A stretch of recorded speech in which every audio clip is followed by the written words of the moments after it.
for the players.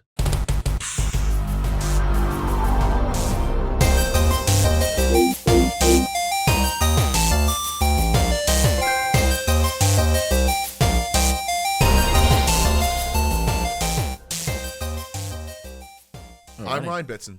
I'm Max Cooper. And this is For the Players, the pop culturist PlayStation podcast. Over 40 years of playing PlayStation, and more than that, actually.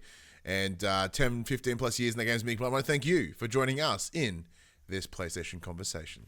This PlayStation conversation happens every Monday morning at 8 a.m. on podcast services, including Apple Podcasts and Spotify, and 9 a.m. on those YouTubes.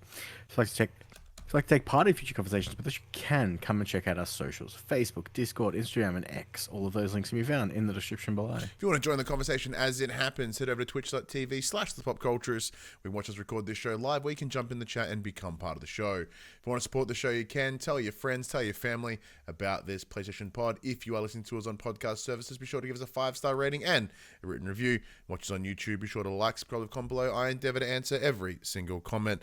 And if you want to support us financially, you can at patreon.com/thepopculturists. How's it been, Max? There's no fluffing this morning, this afternoon, this evening, whatever fucking time of day it is. How's it going? How's the things? Yeah, things have been better. Oh, yeah? Well, as you know, I had a wonderful meeting Friday afternoon. The company I work for has gone into insolvency, and I won't find out if I have a job until tomorrow. Woo! But you have to go into work tonight because you work overnight. Correct. Awesome. Yeah, correct. I still have to work tonight. So my weekend has been pretty shit because I'm in this limbo-esque space of like I've got Schrodinger's job. I currently am both employed and not employed at the same time. Yep. So I've been updating my resume and applying for some new jobs over the weekend. When was the last time you actively went job hunting? 10 years ago when I got my last job. Well, I was going to say, well, that's good because from a new applicant standpoint, be like, oh, well, you were at last job 10 years. Why? The company went under. Like, it's nothing to do with you. You weren't fired or made redundant. Well, you made redundant technically, but because the whole business fucking collapsed. So that's promising. But on a plus side, though, it makes it really easy to update your resume. Yeah. I mean, it's one of those things. It's like because the protocols bought your previous 3 jobs. I'm like, yeah, I can't remember when my third job on that list would be. It'd be so long ago. Well, yeah, I'm not the same boat as you, obviously, but prior to the job I have now, which I've been in for 18 months. Before that was 5. Before that was just as many years. I'm like, even if you wanted a reference from them, they'd be like, who the fuck is Max? Yeah, absolutely. Well, that's one advantage you're going to have. So yeah, I made it all pretty, updated it all, got all my shit together, and then sent it off. I'm still looking for just nighttime work again. So anyone in the Geelong area that listens that has overnight work that Max could do, much appreciated. The need of being a stay-at-home dad during the day. Yeah, good times. Not bad. Mm. We have. My week was alright, but that's good. Yeah. Look, my week's not about the same. Not too much exciting things going on. It was a pretty chill week from memory. This is my first weekend in a while. No wrestling, no external commitments, and then the rest of the month is exactly that. So it was good to kind of have a pretty chill weekend at home, which I really appreciated. The one thing that I did really enjoy, and I'm just let's just jump into what we've been playing. Go for it. Because outside of what's been happening, there's not much going on for me. However, last episode, you and I spoke about, because I just picked up Balatro using my PlayStation Star credits. Mm-hmm. Little did I realize that would be so incredibly consuming of my entire being. So yesterday, our good friend Craig came over. Which is why I refuse to purchase it on mobile phone. Yeah, I'm never going to get it. I would love to, but I'm not getting it on my phone. I would never, ever I would always be playing it constantly. Yeah. It'd be a real dangerous game. So before we started the show today, Max, you're like, hey, can we start recording early? And we did, about 15 minutes. It would have been earlier had we not been in the middle of a Balatro run. And you're like, what do you mean by we? Balatro is a single-player game. It was. It is very much now a multiplayer game. In that, so yesterday and today, at various times, all afternoon yesterday, for a couple hours today, we essentially, myself, Craig, my partner Phoebe, yesterday, my housemate Ange, we all sat together in the lounge and just played Balatro. So, you one person would be in control and they'd make the final decision, but we as a collective would work to try to organize the best strategy, the best Joker cards, the best tarots, using the celestial, using the planet cards, which ones we buffing. And so far, twice, both under the tutelage of Craig, have we got to the final final round, which both times has been the violet vessel, which is 300,000 coins. Is that consistent? So we just unluckied both final rounds. The final ante were the big blind because it wanted us to get 300,000 credits or chips. Yeah. Is that standard? I can't remember. I finished a run last night, but I mean, I didn't take notice of what I needed because I think I scored like 300 million in a single hand. How are you doing that, by the way? Well, I was using the the plasma deck. So what that? Okay, it's a deck I don't have yet. Yeah. So the gimmick for that deck is it takes your chips and it takes your multiplier, adds them together, and then splits them half. So instead of having 100 chips and like 10 multiplier, you'd have 55-55. Ooh. That's a pretty sexy card, actually. Yeah, so we ended up predominantly running with the card that you get no interest, but you get $2 per hand left over, and I think $1 or $2 per discard. So we were doing runs that predominantly benefited not discarding things. And so we would just then, throw them into extra hands. So say if we got like a 3 of a kind, we just throw 2 dump in there just to piss them off and keep the discard to build the money, to allow us to sort of really focus early on the jokers that we want, which allowed us to then continue all the way to the end. I had a ripper run last night. So my 5 jokers were, the hand that you discard gets buffed. So like if I discard a flush, the flush score gets buffed. Every time I discard, Wait, you mean you play it or you discard it? No, discard it. So if I discard a flush, it'll upgrade all future flushes and so on and so forth. Okay. So you can do that. You can do that once per round, ante. I guess, yeah. Once per round, sorry. Yeah, once per round, sorry. And then I had a copy of all face cards give, I think it was like 50 bonus chips. That's the black and red one, yeah? Yep. Yep. And then I had repeat all face cards. Yeah. And then I had my last 2 jokers were the same. They were the hanging chad one, which plays your first card multiple times. So I would just play flushes with as many face cards as I could. Oh, no, sorry. And I had the hearts and diamonds are 1 suit, spades and clubs are 1 suit. So I just had to match 5 red cards and 5 black cards. Dude, I need to find that Joker. It was fucked. It was so good. Like the ones that the best runs that we get tend to be there is one that cards, so like flushes, straights, etc. Only required to be 4 cards. Yeah, love that one.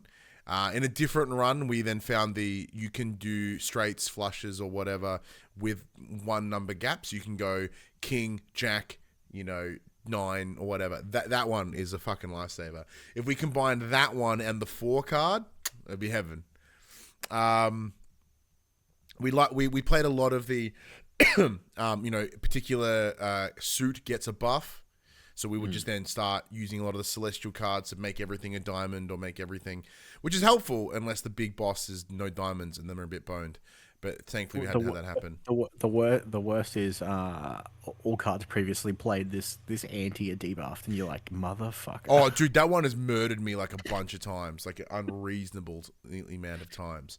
The other one we really like is it's the one little octopusy joker that's like, there's a 1 in 4 chance that it'll buff the hand that you use.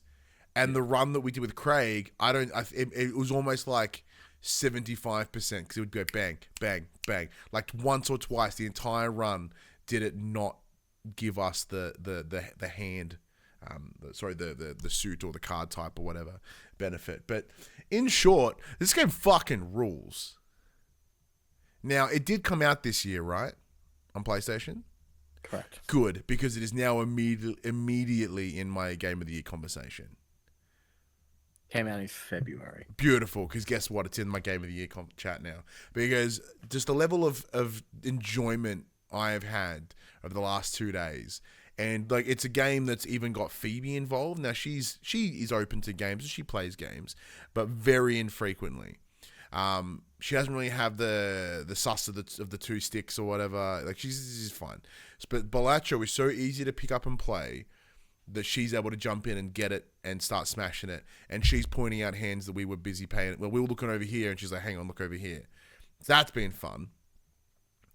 But, by turning it into a multiplayer game in a very old school couch co-op way of you die, you pass the controller along. You die, you pass it along. You keep running until you die, and then you pass it on.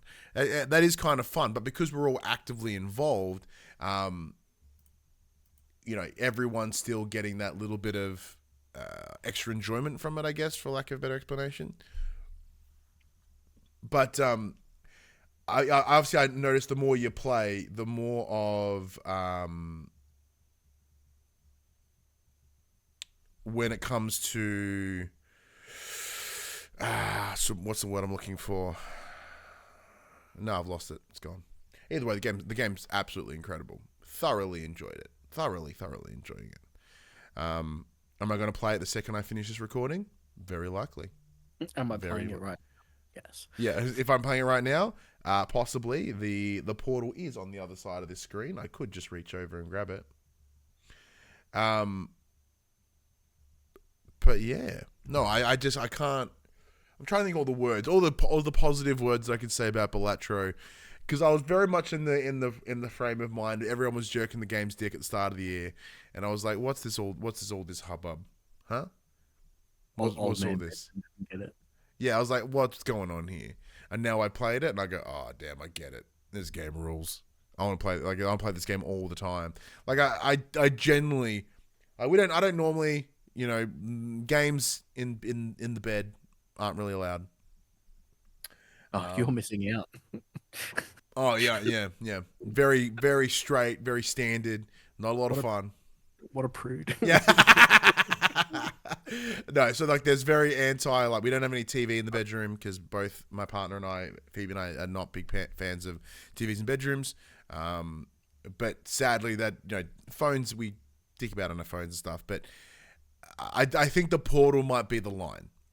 Saying that though, seeing as she's interested in Balatro, maybe that could be the way to bring the portal into the bedroom, but in a not sexy way.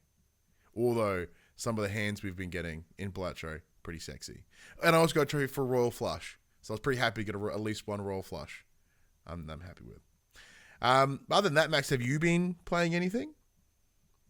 Yes, I have. Mm-hmm. Let me turn on my PlayStation. I'll tell you what I've been playing. Oh, drum roll. Actually, have I been playing anything on PlayStation? Yes. So, it's that time of year where I play GTA again. Oh, are you still in GTA fun?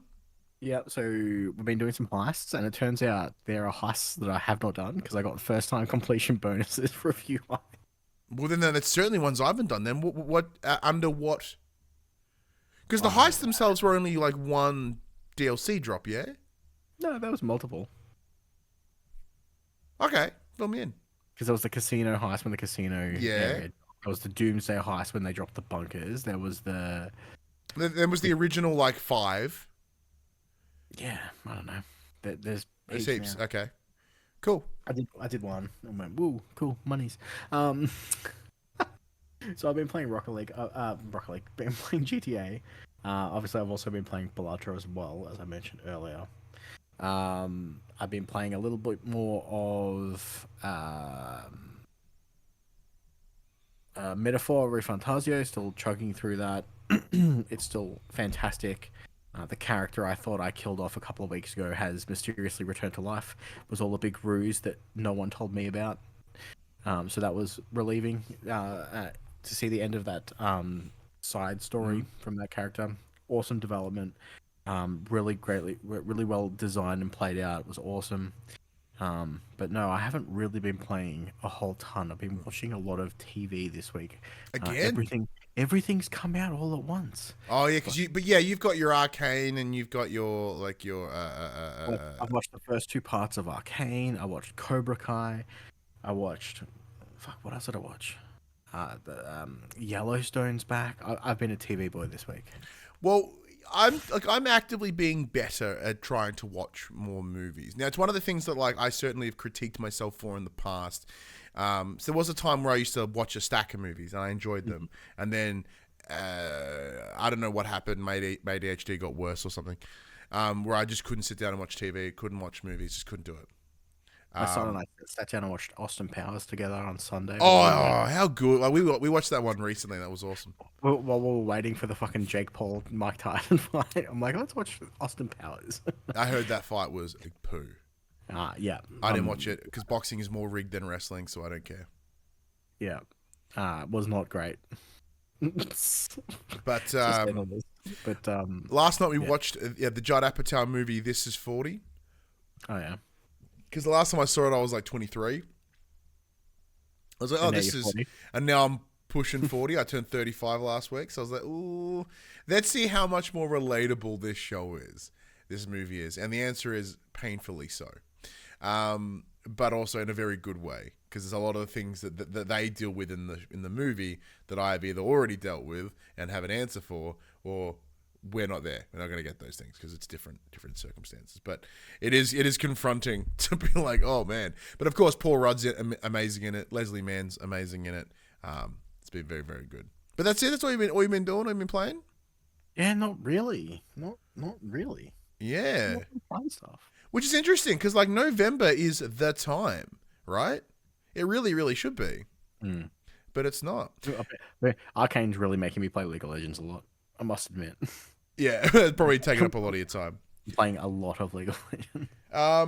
Let's see. However, we did get a couple of codes come through, and I finally been able to sit down with them, which is good. So the first one we'll get into, because I know you have a lot of questions around this, Max, is Metro Awakening in VR. Oh yeah, did you poop yourself? Not immediately. So I played about two. Was it a slow burn? Yeah, it was a slow burn. It was good. So I played 2 chapters of the game today in the VR, which was awesome. So the game itself, it's set in the year 2028, I believe. And you are this coming soon.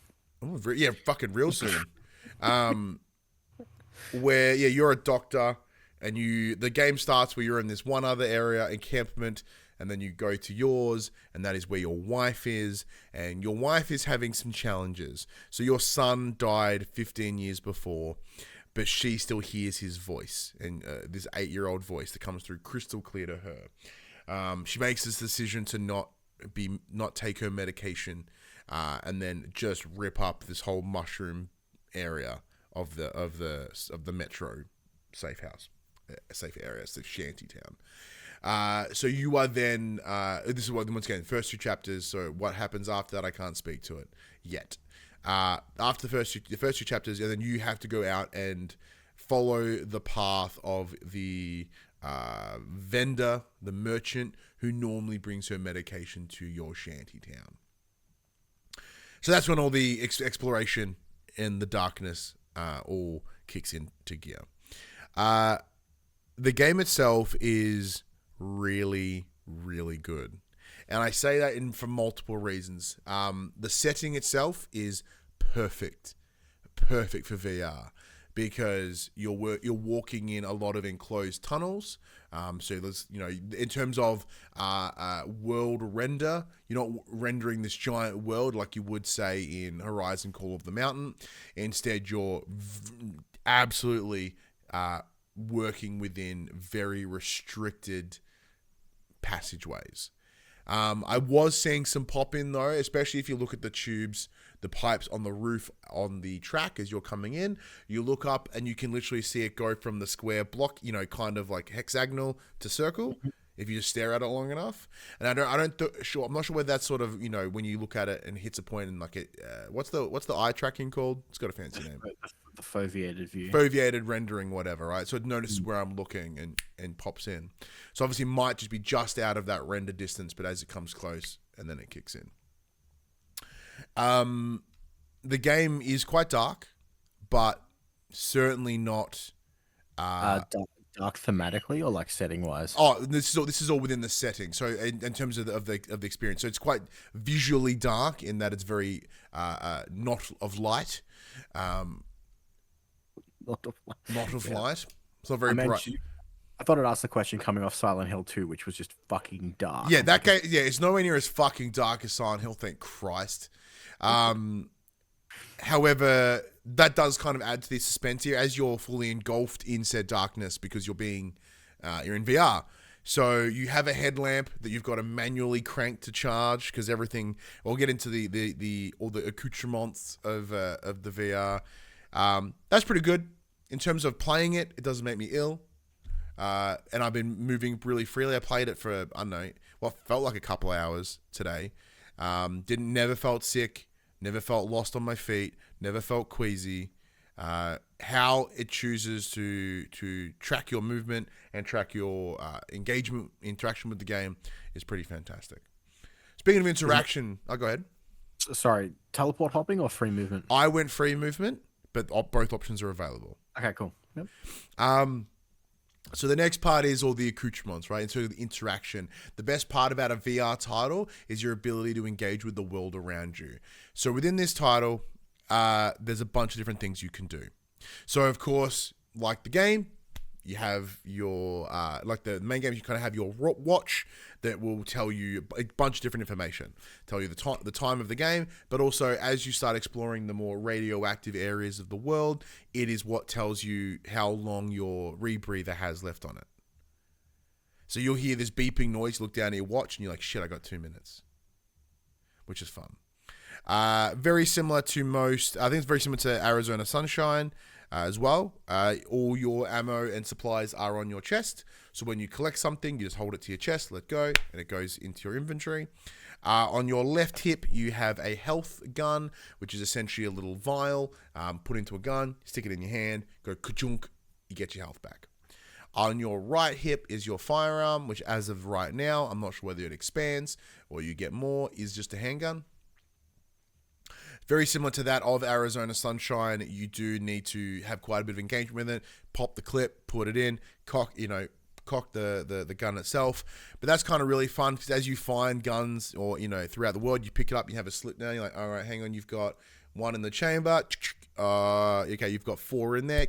All right, I'll keep this gun. I'll go through these rounds against a creature or a mutant, and then I'll piss the gun off because I don't want to you can't dual wield, I don't believe, or I've not tried to.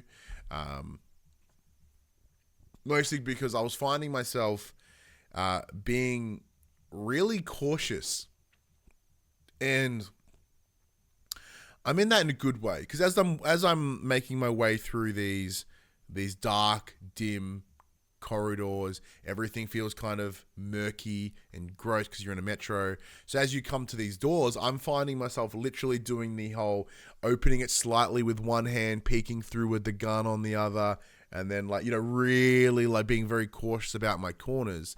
Because the couple times you do engage with the mutants, they do come at you with quite a pace, especially the littler ones. So only once did one come out of nowhere and scare the right shit out of me. That was pretty horrifying. But the rest, you can kind of at least hear them with the 3D audio. You know where they're coming. You can see the holes in the walls of which they would enter, because there's different holes. There's accessible holes for the creatures, and then there's ones that you can get in and climb through. Accessible holes, is that what gave you the giggles? Always some. You child, and it is very funny. I wish I meant it. I'm a gigantic. So that was pretty cool. Yeah, and so the story itself is fine so far. It's enough to sort of get you through to the next bit. And I have a sneeze, and it's hang on. Raspberries. No, I'll just keep talking until it goes out my face. Yeah, so like the story is fine. The comparison that was given to me. Have you played any of the other Metro games? Does it tie in at all, or do you not? Are you not sure? I'm not that well versed in the Metro franchise as a whole in terms of its tying in. I played quite a bit of the last one. Redux? Exodus? No.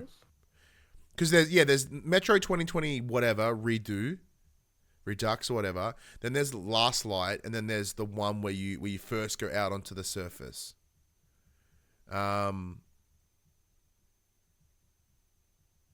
Pretty sure it was Exodus. So yeah, I can't speak. Yeah, so I can't speak to the lore at large. But everyone had. There's sorry to interrupt. There's Metro Exodus, Metro 2033 Redux, Metro The Last Light Redux. Yeah, so Exodus is the one that I probably spent the most time with. Cool. Yeah.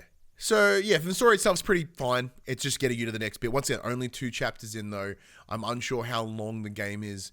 According to the main menu, do hit you about 15% through it. So that's like, what? 30% would be 4 levels. 3, 6, 9, 4, 8, 12. About 13, 14 chapters, if everything is spaced from an even percentage standpoint.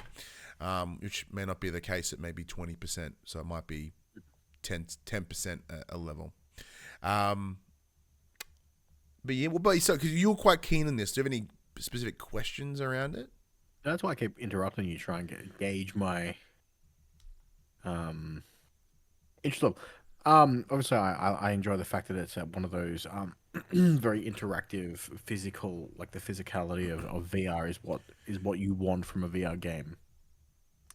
And yeah, I hope it's got spooks. Well, so to expand on that, so there are moments, when you're using your gas mask that your visor will fog up, so you've got to weep up your noggin. So those little interactive things that really sell me in VR.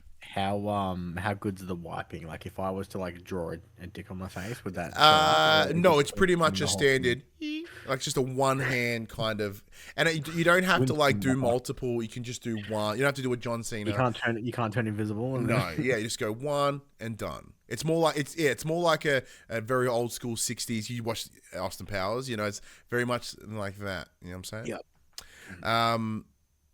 But yeah, there's some spooks. There is certainly a spook energy, and like that constant sense of unease plays a huge part. Yeah, I was gonna say, is it more that unease tension, or is there like jump scares of like, whoa? Well, only one jump scare has taken place so far that I wasn't prepared for. But as I mentioned, I was being very cautious in how I was entering rooms. I'm sure if you just bum rushed your way through, you probably get your jump on. But once again, only 2 chapters in. It feels very environmental, very establishing in what the first 2 chapters have done so far. But I do most definitely want to play more of it because I would love to. It was nice to be able to carve out some VR time today for it. I was going to then go into, say, play some Max Mustard or maybe some more Arizona Sunshine, but instead I just kept playing more Metro until I couldn't. So I had to go step off and do some other things. Then I came back and played Balatro. But yeah, so are they your main sort of curiosity beats, spooks, and interactive nonsense? I look forward to coming and reclaiming custody. Right. Cool. Yeah, sure. I would like for you to give it a burl before we head into our end of Game of the Year chats. I don't think it's a Game of the Year contender, but I think it's certainly worth adding to your list. It's just as like, oh, well, that's, we don't normally add VR stuff, so it might be worth just fucking with it, I guess. The other title that I have been spending some time with, not a lot, mostly because it's just, the code only came through a couple of days ago, is Farming Simulator 24. So, also I should mention a big thank you for Plaion Australia for providing us the review code for Metro Awakening on the VR, PSVR2, and thank you to 5 Star Games for Farming Simulator 24. So, it's 24 or 20? 25 came out. It's 25? 25. Oh, my bad. 25. Yeah. Yeah, so it's always get confused. So sometimes it's the year ahead, sometimes it's the same year. So like WWE used to be the year ahead, then they delayed that 1 year, so now they're the same year that it comes out, which is also very confusing. So Farming Simulator 25. Now the last, it is well known my love for simulator games in general, specifically farming games. So to combine these two together again recently has been awesome. I have not actively played a farming simulator game, like as in this one specifically, since 2018, 2019, somewhere around there. No particular reason, just haven't. So heading into this, I was like, all right, cool. What have they changed? What have they worked on? Where are they now? First of all, the game looks so unimaginably better than I remember. And a lot of that stems from, I know that the sim games are AA. They're going to have the Euro jank. We become accustomed to the Euro jank. That's fine. Have a bit less jank here, which I appreciate. The opening cutscene of the career mode, very fantastic. Very well rendered. Looks brilliant. It is pretty much exactly what you'd want in a farming sim, but it is most definitely more of the hardcore sim than other titles that I'm sort of used to playing. So when it comes to the games I spend more time, they're a lot more of your farming sim adjacent, or your more cozy sort of different kind of farming sims. But so this kind of really pushes the extra to be like, hey, you need to, till the soil, plant the seed, add different fertilizers, and then harvest it. And every step along the way is now part of said process. So it is certainly a more extreme, more realistic simulation rather than those faux simulation games, something like the ones I adore, like Gas Station Simulator or Tavern Manager Simulator or Clothing Shop or Supermarket or TCG Simulator. Like all of them are a bit more accessible, once again, for using that word. They're a lot more simplified. They're more arcadey than they're the Forza Horizons to the Forza Motorsports. Farming Sims Motorsports. But yeah, we're hoping to spend some more time with that. That's very absolute early impressions. I do quite like it, the farm. I feel it's one of those things where, having not played it in a little while, I can't articulate the differences since I played. However,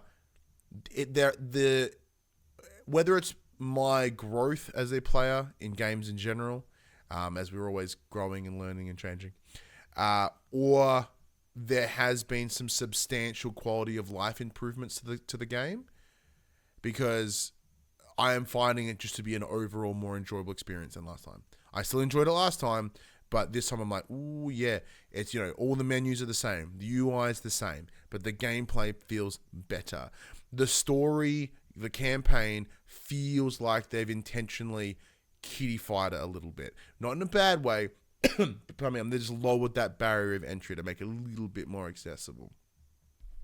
And if you have bonus for tractors and whatnot, of course you have a great time. There's 1,000 of them. It's awesome. And there are people that have bonus for tractors all the time. I have a dear friend of mine, Rachel, partner of one of my longest friends in the world, Sprouty. She literally collects John Deere tractors, not big ones because that would be insane. The little trinkets. Is that why you found another person named Sprouty?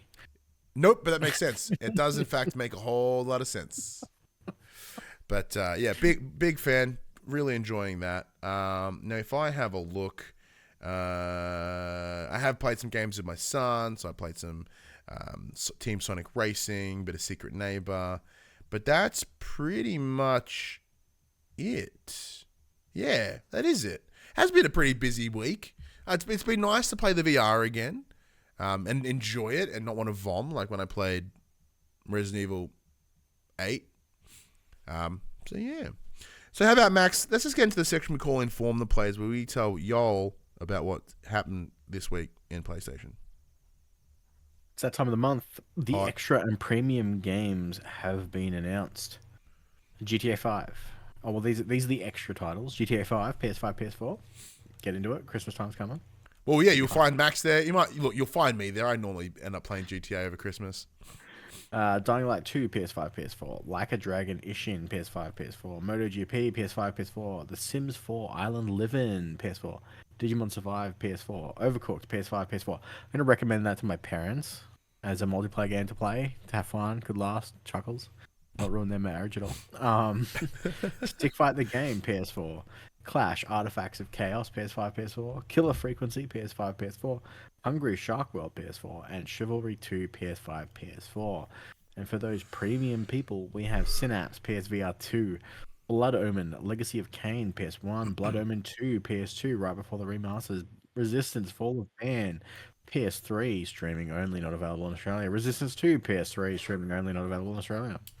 That bums me out because the only thing now, like, what's the problem with our infrastructure? Yeah, the only thing I'd want to play in this list is literally Resistance.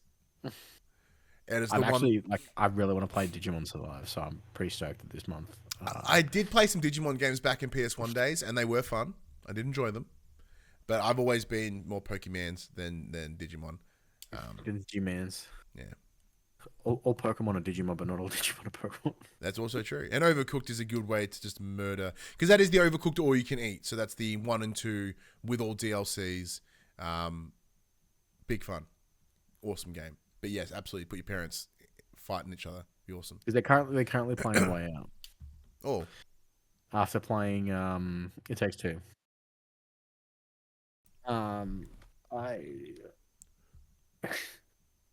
All right, so let's head into the next bit. This one, Max is. Let me write that down. That timestamp.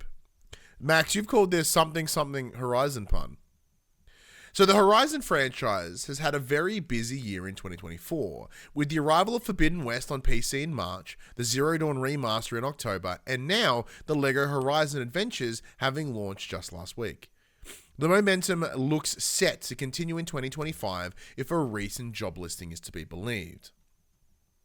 On Guerrilla Games' website, a new job opportunity has appeared. Spotted by Jaw Raptor on Twitter, the role is for a, quote, release QA intern, end quote, in which the successful applicant will gain, quote, theoretical knowledge and practical experience to ensure the game is prepared for launch, end quote.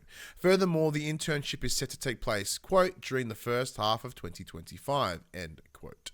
Putting these together, it appears as though Guerrilla will be making preparations early next year for the launch of its next Horizon game. Exactly what the game will be isn't 100% known. However, Bloomberg's Jason Schreier reported earlier this year that the Dutch developer's next project is in fact the Horizon Online multiplayer title, rather than Horizon 3. It seems this internship role may be referring to the online game then. So, Max, we've seen some footage at some point in some time about Alpha for this online multi.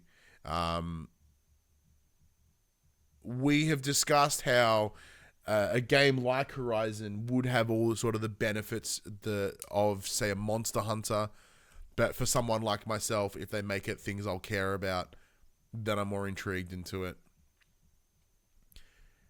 So essentially, it's bad enough we got 3 Horizon games in 12 months. What's the possibility of 4? Or maybe even 5. It won't be 5. It'll be 4.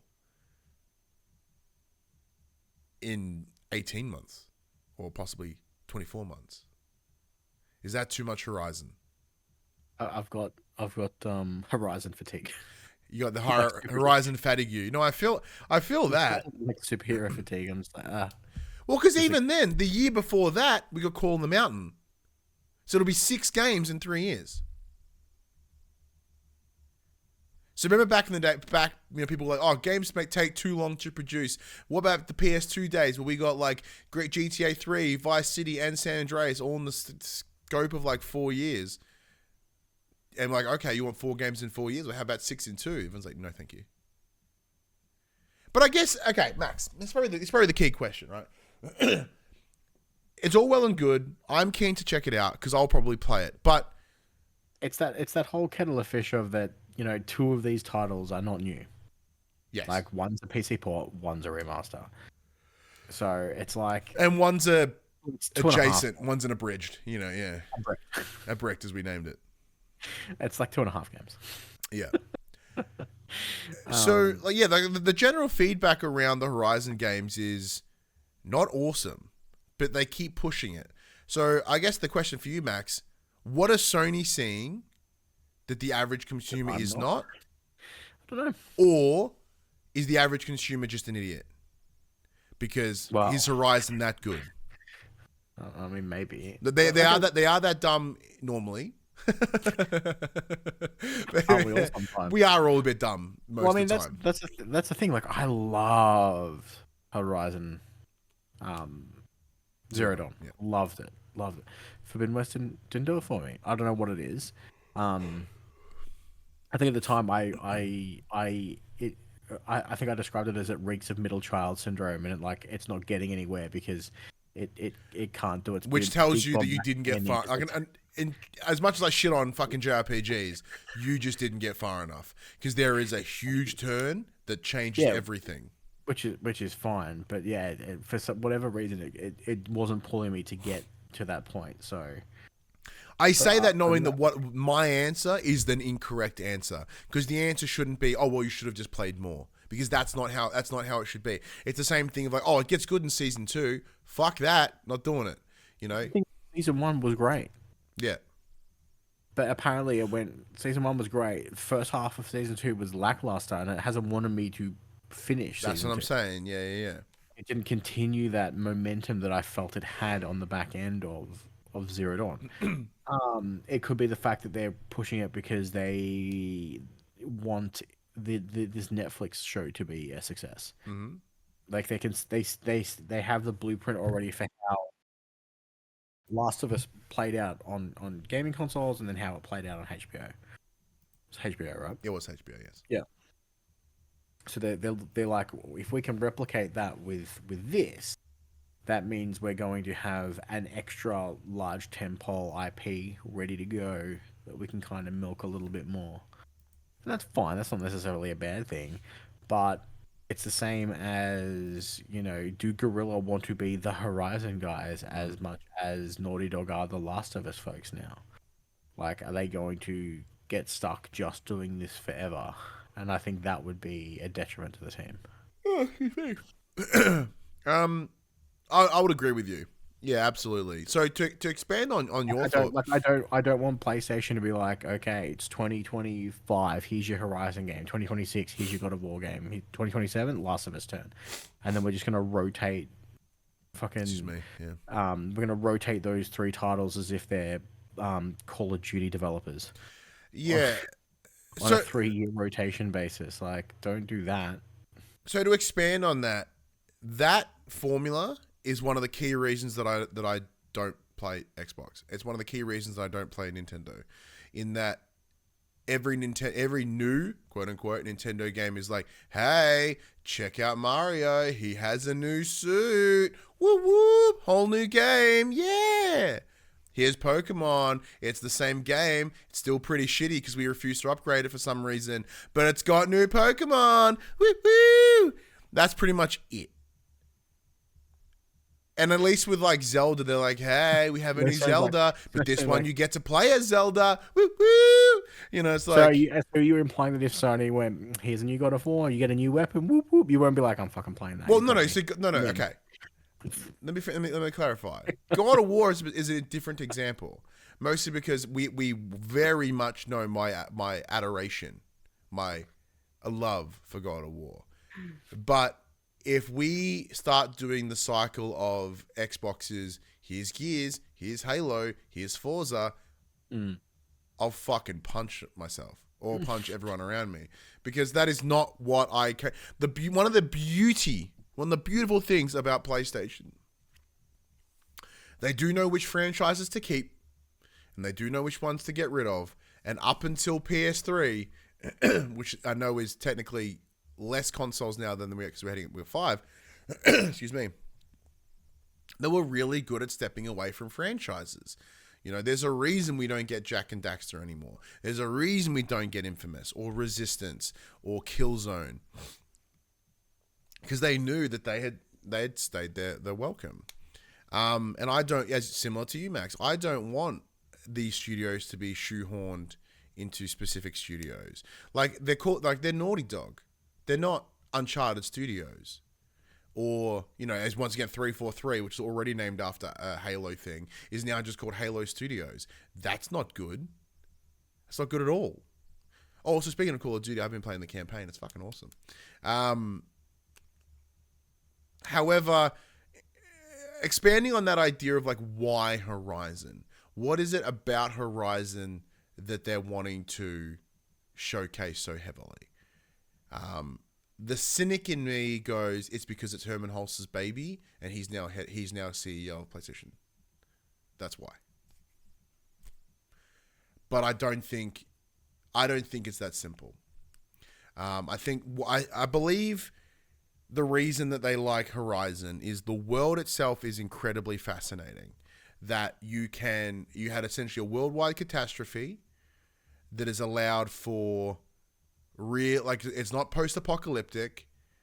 It is, but not in like your Last of Us or your more zombie-heavy, very what's what I'm looking for? Like generic. No, not generic's not what I'm looking for. I'm thinking more gloomy, depressing end of times. This is about the people that have survived, that are born after the end of times, as they're rebuilding the world. I think, and then by extension, as you can explore the entire world and how the entire world has dealt with it, especially with Horizon, where we're in America. You travel west into the second game, as the name suggests, and as a result, you start seeing all these really cool tribes. So it's a great way to showcase the culture of our world in a new way. So, you know, as you explore America, you know, depending on where they are and what their influences are. For example, the Nora being very influenced by Native American culture, and so on. Like having that experience is really cool. Could it also be something as simple as they're looking for another franchise that has a strong female lead akin to that of The Last of Us? Yep. Uncharted went that way in the end when they did their standalone. What was the Lost Legacy? Yeah, with Chloe and Nadine. Yeah. Yeah. And that's my second point. My second point is I do believe that Aloy is a good role model in terms of a character.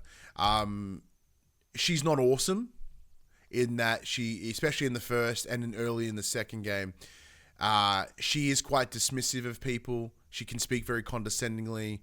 She can be quite arrogant. However, I believe that falls in line with her character, especially in that first game. It's a redhead thing. It's also a redhead thing, as Max can attest to. But it's also, when you're shunned by your entire world, how else do you expect to react to people? Yeah, for sure. And that's the beauty of Forbidden West. Forbidden West is her realizing, no. You need people. You don't think you do, but you do. So she has to learn to be better, to be kinder, to be more compassionate, to be more empathetic. And therefore also experiencing these vast range of cultures as she starts traveling west, and then, you know, gaining understanding about them and why they do what they do, and that in itself is really interesting. And I think, does that align with the quote unquote DEI nonsense? Yeah, probably, but fuck them anyway, right? Like, I think having a strong female lead, awesome. She's also really fucking good in terms of her power, her ability. She has flaws, which is something that is lacking in almost every new character that gets created these days. The world's intriguing. The enemy types are intriguing. It does have the potential to do a lot. We saw that with Call of the Mountain. we are seeing this with this potential multiplayer game that we said. I know there's footage around there somewhere. Whether that's the one or not, we don't know. It's got great single player potential with Aloy as your character, and you've got Corn Mountain multiplayer. I do fear that it's going to push that limit, but especially from a studio standpoint, when most of your art design is done, most of your models are already created, why not replicate that? And as we've come to learn, pardon me, the engine at which they use, the Decima engine, I know it's super easy and like really like baseline sounding like you know what you're talking about when you talk about the fucking game engine. But, you know, the Decima engine is incredible in what it can do and achieve and its versatility.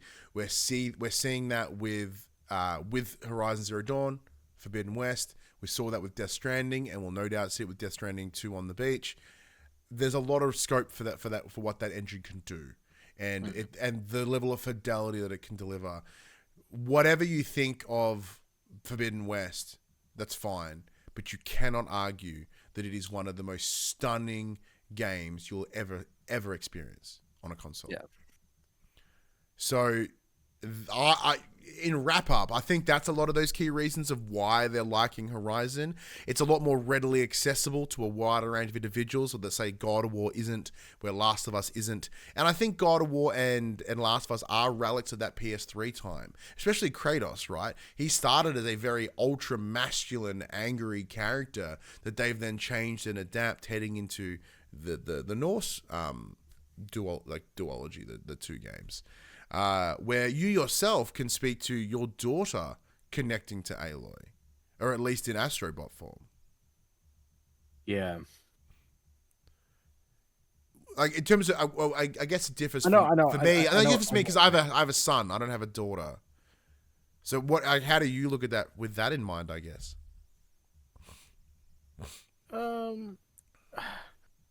Well, see, the difference there is God of War is literally, like, all the new ones are literally about him learning to be a better father for his son and to be which is why I love it. And a better person in general. Now, granted, there are some parental and heritage stuff going on in Horizon, but you're playing from what is essentially the child's perspective, not the parent's perspective. So, not quite the same. Same, but different. But still same. Actually, let us know what you think. Let's hit us up on social medias. Shoot us a message. Jump in the comments. Yeah, do you love Aloy? Do you love Aloy? Do you not? Do you love her? Do you want to marry her? Want to kiss her? Give her a smooch? Or do you like her as a character? Both options are fine. Ryan, award season is just around the corner. Marking the third year that the Grammy Awards has recognized developers with its Best Score Soundtrack for Video Games and Other Interactive Media Award, the nominees for 2025 have been revealed. PlayStation Studios developed games have secured 2 of the top 5 spots. Marvel's Spider-Man 2 and God of War Ragnarok Valhalla from Insomniac and Sony Santa Monica, respectively, represent the PlayStation contingent. Last year's awards went to Star Wars Jedi Survivor, and Outlaws could secure it for the IP for a second year running. Incredibly, as this latest marks the 3rd anniversary of the award, Ragnarok composer Bear McCreary has been nominated every year so far. First for Call of Duty Vanguard, then for Ragnarok, and now for Valhalla. The list of nominated games released in the last calendar year are as follows. Avatar, Frontiers of Pandora with Pina Toprak, the composer. God of War Ragnarok, Bear McCreary. Marvel Spider-Man 2 with John Pisano composing. Star Wars Outlaws, Wilbert Roget II, composer. And Wizardry, Proving Grounds of the Mad Overlord. What a name. Should win on that alone. By Winfred Phillips, the composer. Well, this award... We know which one you want to win. No, the awards are farce. Want to know why? Sure. Because old Kenneth C.M. Young is not on there. The guy that does the soundtrack for fucking Astrobot. That soundtrack is spectacular. Why is that not on this list? Because the answer is God of War Ragnarok is sick. But because maybe the cutoff date was like before fucking... That game came out ages ago. Astro Bot released a month ago, didn't it? Ah, more than that. Yeah, I think so. Actually, that's true. Well, Outlaws came out before Astrobot, didn't it? Astro Bot came out on the 6th of September. Wow, that really was a month ago. Holy shit. When Outlaws come? Outlaws came out on October. No. August. Damn. September must be the cutoff then. Granted, it's the 30th of August. We're like August. Let me think. Hang on. Spider-Man 2 did come out in... Yeah, that came out in September of 2020. There you go. The eligibility period for the upcoming Grammy Awards is from October 1st to September the 5th. So it should have been eligible, I guess, technically.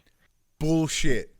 Honestly, But also saying that though, Marvel Spider-Man 2 soundtrack kind of rules. It's a beautiful mashup of both the Miles Morales and the Peter Parker.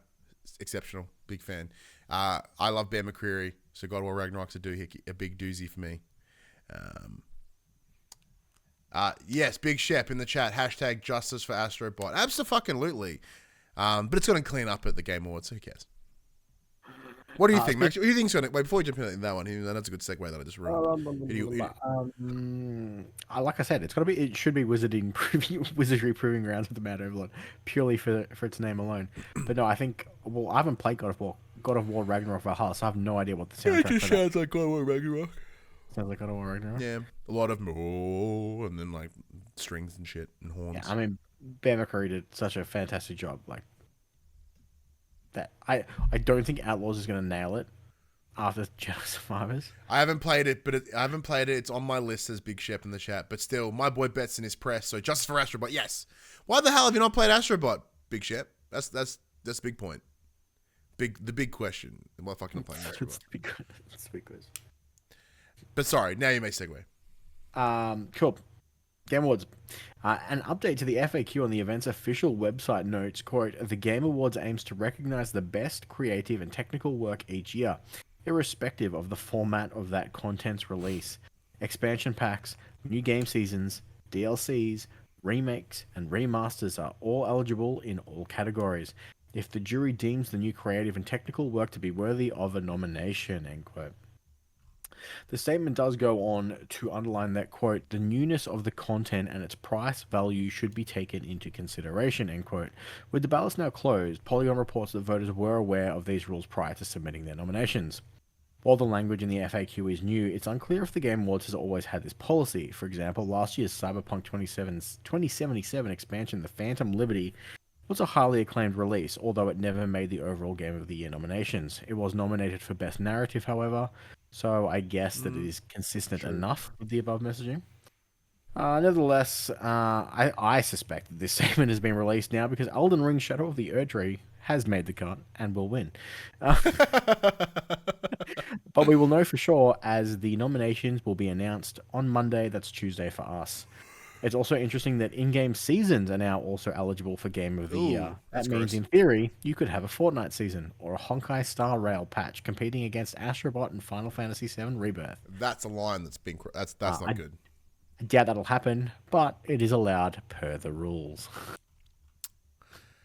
Yeah, I hate that. The DLC one, I think's okay, because last year I gave Valhalla my Game of the Year. I think it was because I thought it was incredible. And I understand the Erdtree is a big doozy for you. And I imagine everyone wanted to vote for it because everyone has boners for Elden Ring. You're all wrong, but that's fine. So yeah, you're absolutely... now that this floodgate's open, it's going to be... Can't wait for Fortnite Season 23 Remix 4. When they throw back to the original Fortnite again for that ninth time. That's what I'm saying. Like now, I'm back, baby. I'm back. Yeah. Play as Aloy. Well, actually, before I jump, what's your stance on this? Obviously, you get a benefit out of it for Erdtree, but that's the one benefit now. But the long term. Oh no, Max is frozen. I have to imply what he says with his very stiff face. I feel like that Simpsons bit. No, Mr. Simpson. No, Max. No. He just looks at me, wanting my sweet can. No, he's gone. All right. Well, look, my concerns around this is mostly around what it means for the industry at large. Drum just fed on heaven.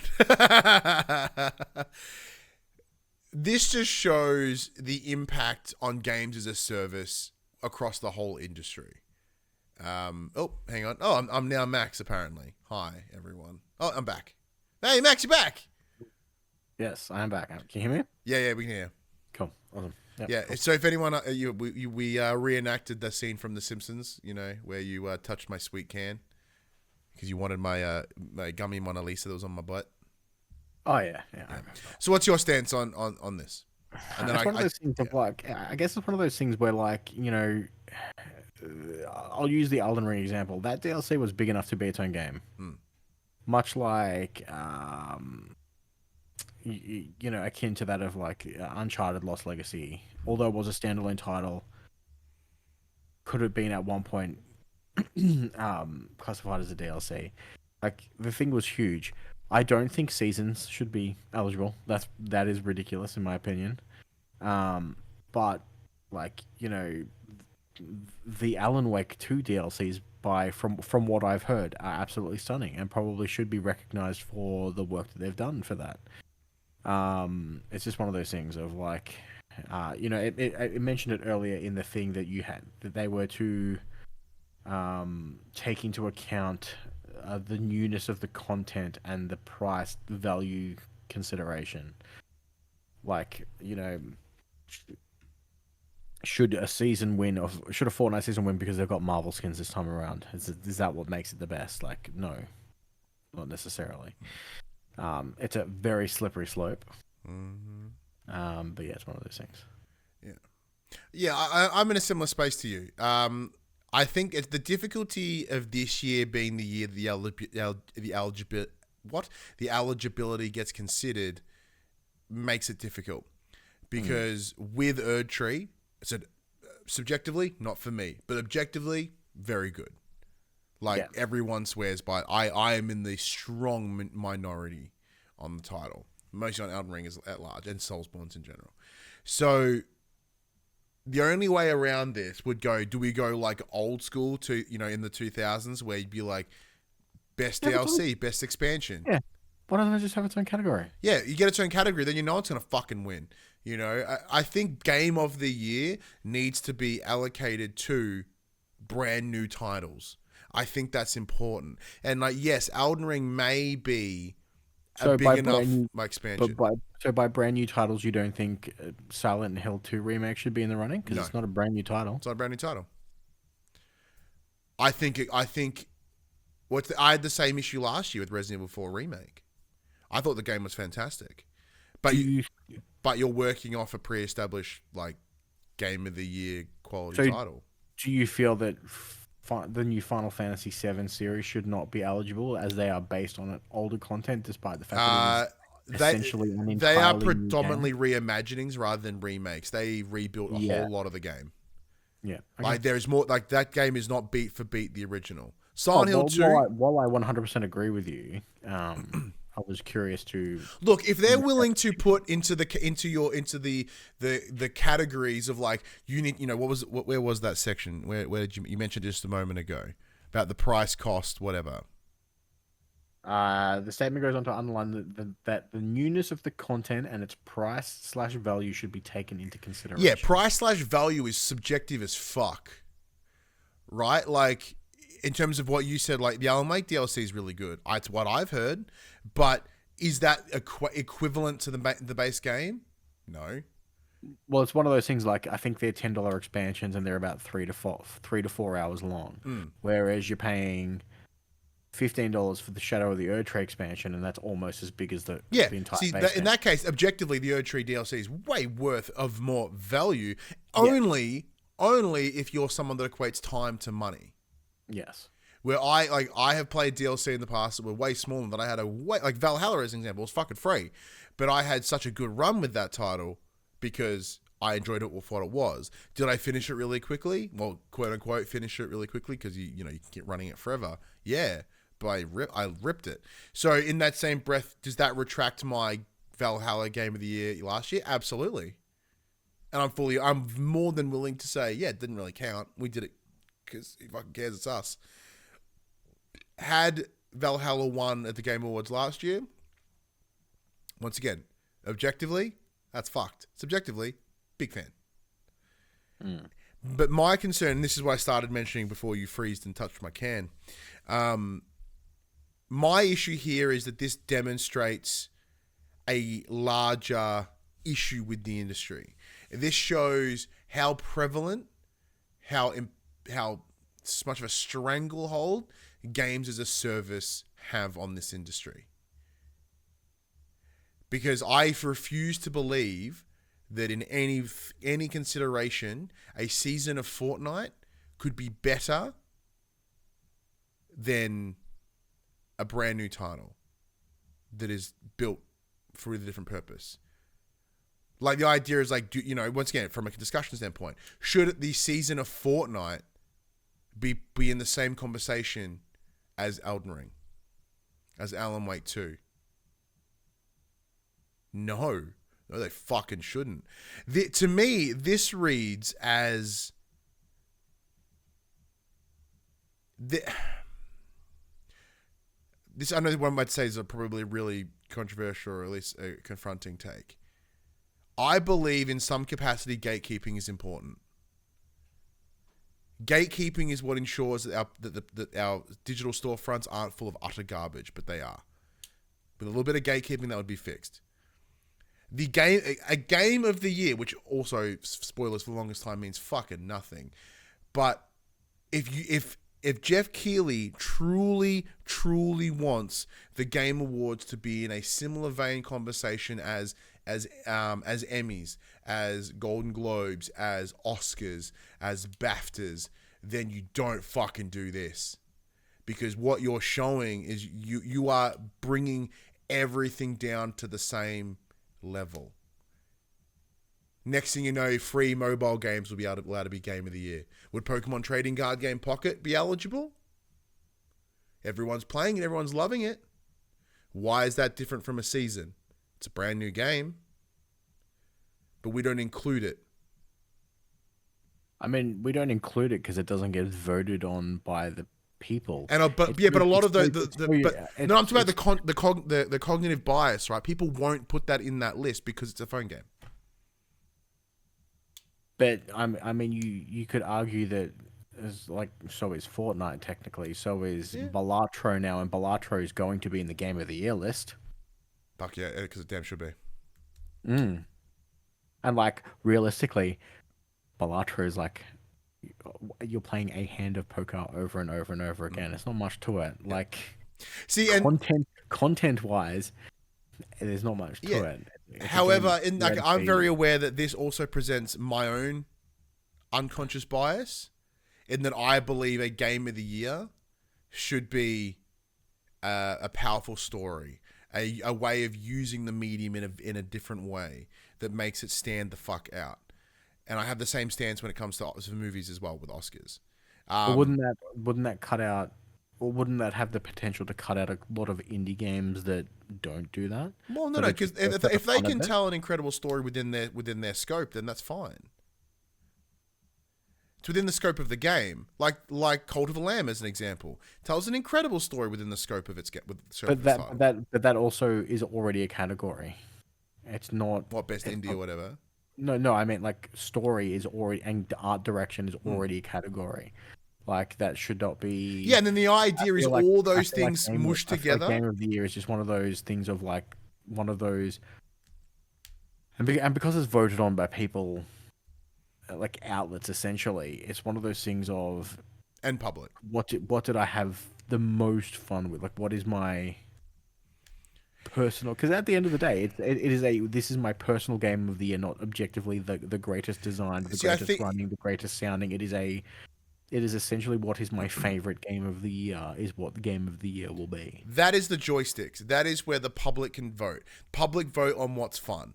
The Game Awards, as all the nominees are established by critics, therefore the presumption is that they are there because they are critically good games from the media, from learned individuals, quote unquote, and then they're voted by the public, which sucks. But what you get, so although I agree with you, because I do believe that the fun you experience with the game is the most important, and fun can be a whole range of things. Is The Last of Us 2 fun? Not really, but it's fun. It's a fun experience. So it's a tough line. It's the problem with awards in general. But like I'm aware that I have this ideal of what a game of the year should be, or what the movie of the year, film of the year should be, right? Or the best picture if you're looking at the Oscars. You know, I look for a bunch of different things. And Balatro should be in that conversation because it took a simple premise, which is fine. Games are built on simple premises, and took it and changed it and made it such a unique and compelling game that you can't ignore it. Where I refuse to believe season 48 of Fortnite is going to be utterly game changing, because outside of just new skins, I don't know, this is my ignorance here, what does Fortnite bring each season? Imagine if it does that. Imagine if it told a story. Imagine if it goes like all Overwatch or Concord, or what Concord tried to do, and do that weekly storytelling. Because obviously and if it did, I would happily change my stance if they did something like that. And I mean, Fortnite do that to a degree. They do their big end of season events where something happens to dramatically change the map for the next season. Like they are doing that, and they are having those big bombastic set pieces done. But I would consider Fortnite in the same conversation as Avengers. Should have Avengers Endgame won Best Picture? Yeah, probably. After 10 years worth of incredible effort, 20-something movies with only like a handful of misses, it did not win Best Picture. Everything was fucking nominated.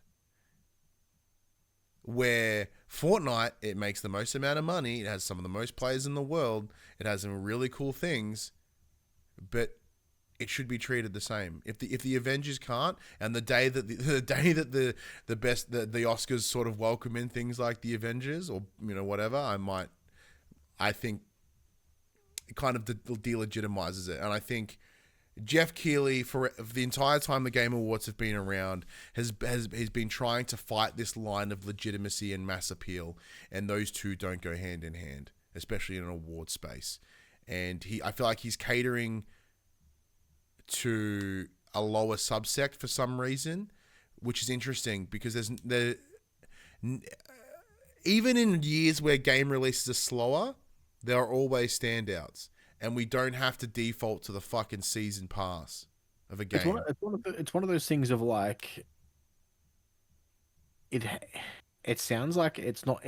It sounds like it's in the rules as a stipulation, more of a when this eventually happens, it's in the rules. I think it's more of a we acknowledge that some DLC are so game changing that they could be worthy of an award, but what's good for one must be good for all.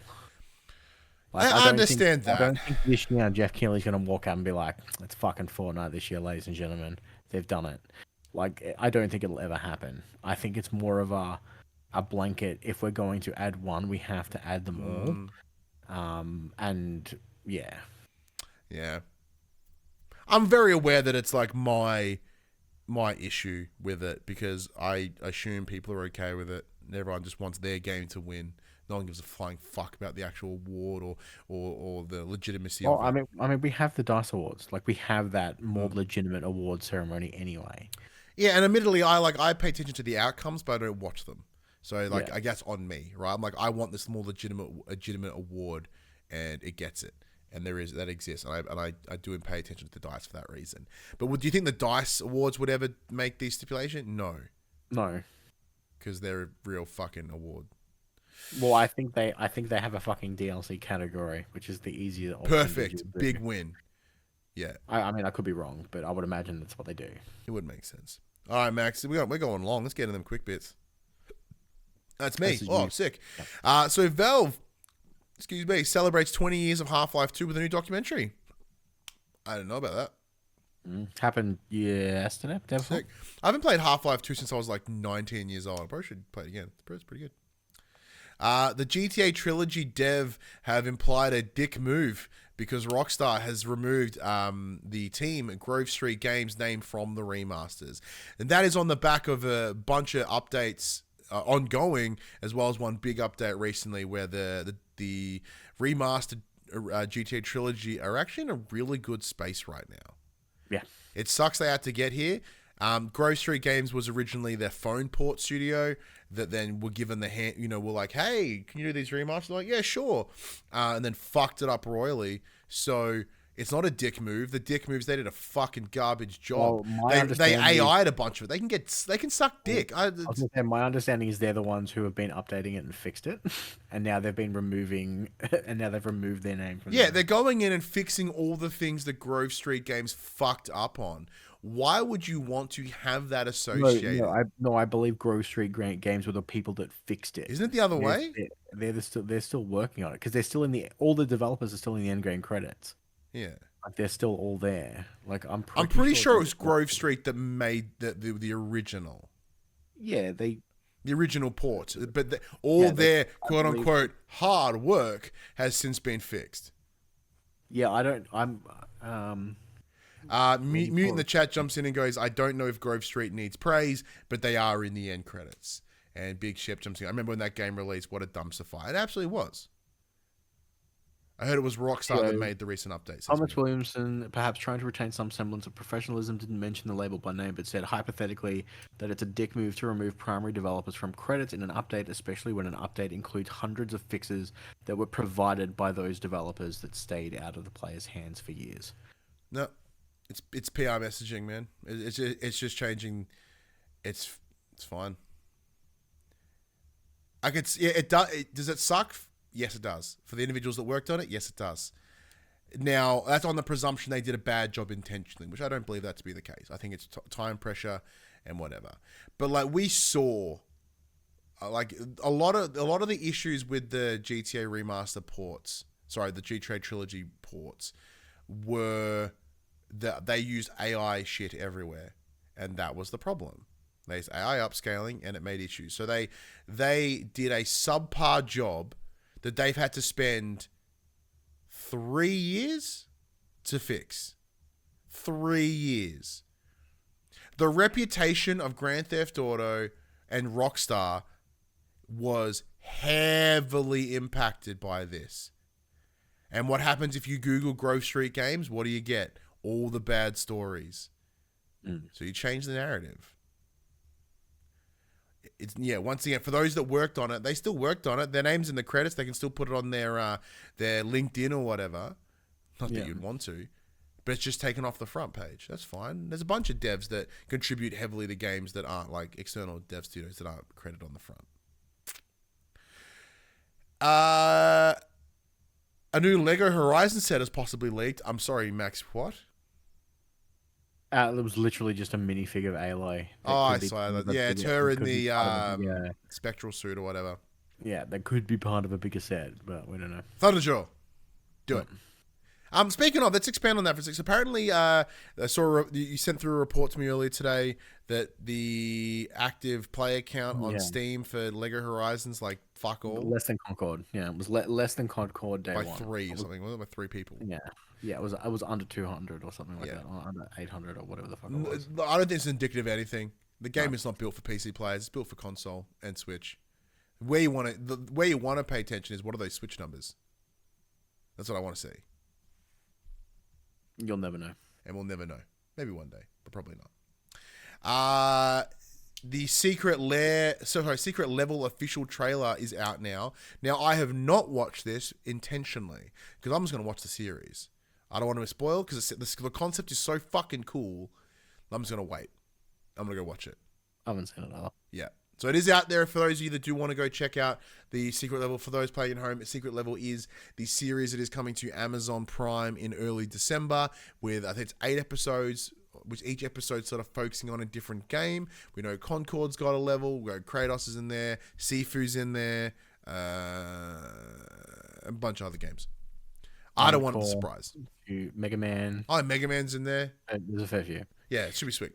Upcoming titles, Max? None. Oh. No, according to GameSpot, there is one game coming out this week for PlayStation 5, and that is Spirit Mancer. Okay. But for me, it's Microsoft Flight Simulator this week.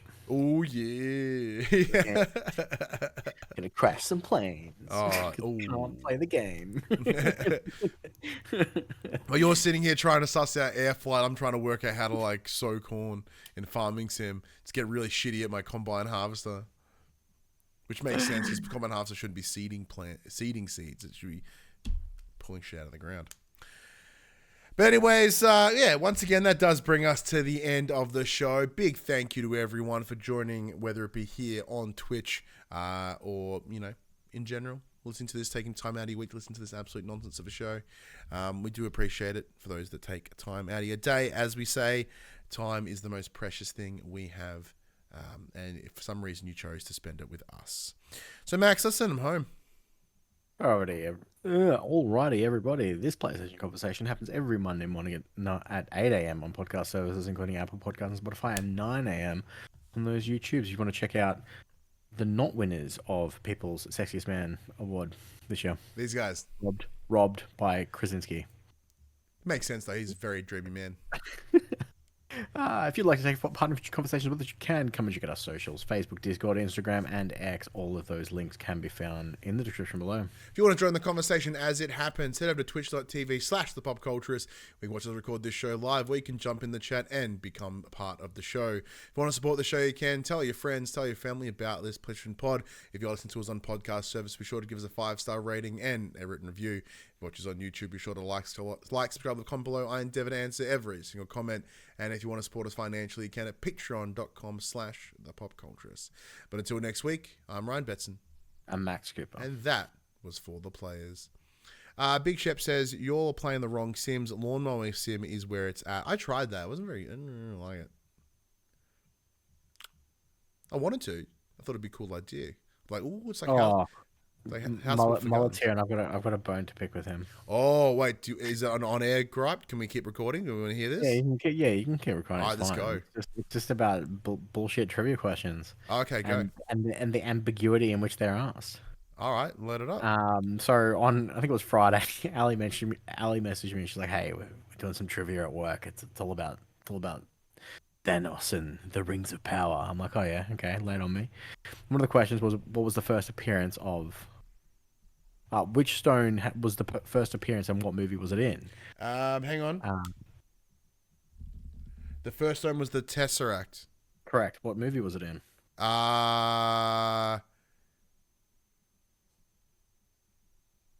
Its prominent was in the first Avengers, but it arrived before that. At the beginning of the Avengers is where they come in with the briefcase, and it's already collected. I've seen way before Avengers, motherfucker. That's what I'm trying to visually recall. Okay. So yeah, because its main use was in Avengers in the Loki Pokey stick. However, it was Captain America, the first Avenger. Yeah, so it was also in the Thor end credit scene, and Thor came out before Captain America. Although chronologically, Captain America happened like fucking 80 years before Thor. Okay, well, yeah, it's the end credits because like Thor: The Dark World sucked arsehole. So like, well, actually, I don't think it was even the Dark World. Wasn't it just the original Thor? It would have been because the Dark World was all Dark about World came out way. Dark World came up way after Captain America: First Avenger. Dark World was all about the other stone, the ether or the whatever, the shitty stone. Yeah. That no one likes. The one that got up was trash for me. But yeah, I'm like chronologically, it appeared in Captain America. Did they speculate release order or chronological order? Well, that was the ambiguity of the question. It was when did it first appear in the MCU, and my argument is that. Yeah, that's true. Is that? But apparently Craig got the question right with Thor. Like fuck off. Captain America was set before Thor. Yeah, but Thor came out 3 months earlier, but yeah, Captain America happened like Yeah, I assume that they would default to release order. The average person isn't as fucking nerdy and nitpicky as us. Oh, that's bullshit. That's a man's satisfaction. Well, I don't know. It's technically correct. I think the answer should be Captain America, but that's fine.